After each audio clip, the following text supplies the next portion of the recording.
হাদিস নম্বর 30, পরিচ্ছেদ 22, পাপ কাজ জাহিলি যুগের স্বভাব।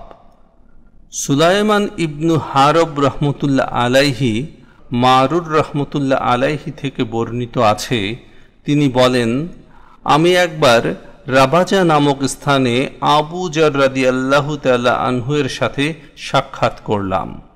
তখন তার পরনে ছিল এক জোড়া কাপড়, লুঙ্গি ও চাদর, আর তার চাকরের পরনেও ছিল ঠিক একই ধরনের এক জোড়া কাপড়। আমি তাকে এর কারণ জিজ্ঞাসা করলাম।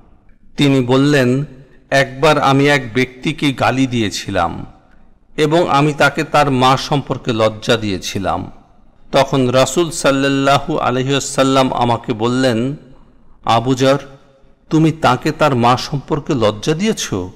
তুমি তো এমন ব্যক্তি, তোমার মধ্যে এখনো জাহিলি যুগের স্বভাব রয়েছে। জেনে রেখো, তোমাদের দাস দাসী তোমাদেরই ভাই।